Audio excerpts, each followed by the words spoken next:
Welcome back to the 28 honoring the cycle, posting every day on Instagram and making, according to that post, a longer extended video here on YouTube. So welcome everyone, and I'm really excited about the next week.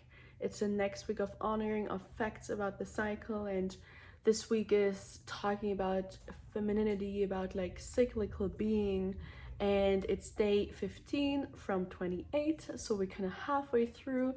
And yeah, I feel like in our society where productivity is like in a constant like linear way, like a perspective of like a linear way, I find it really difficult for myself, but also seeing this in other women, to honor or respect or even acknowledge that everything, every energy shift is like within a cycle. So we're not the same every day. Everything is moving through a cycle, and every shift, every creative shift, every feminine power, every mood shifts, every maybe anxiety, maybe like full rising of energy is not there in a constant. It is coming and going, and it's not happening random, but it's happening out of our cycle according to the 4 seasons. If you have never heard of that, the 4 seasons are basically according to nature.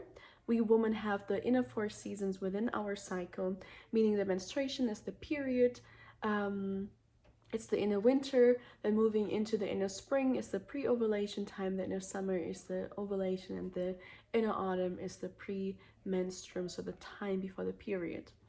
And everything, of course, works with those 4 seasons, and I think it's like really crazy to wrap our head around that and like accept that our strength that we have within us, our creativity, our energy rise, our motivation, it's happening not random, and nothing is wrong with you if you're feeling in one day super aligned, super energized, super motivated, and super creative, that the next day you feel absolutely low. You don't feel this anymore, and you don't feel this anymore. It's just like that your cycle is speaking in that phase, that you're moving through those 4 seasons, and you are hitting more creative hits, more high energy hits, more like down moods in different phases of your cycle.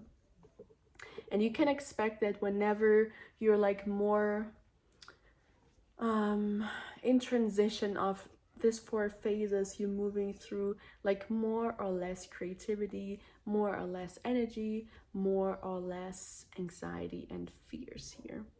So I wish that kind of gives an idea about, don't punish yourself if you don't feel creative all the time and you feel like only in a certain time of the month you're feeling like this super vibrant creative hit. Just try to like check in with yourself when you recognize that what day of your cycle are you in, and can you connect that with your cycle? Can you like take the dots here together and bring more awareness into your cycle to create more confidence here and less judgment over yourself?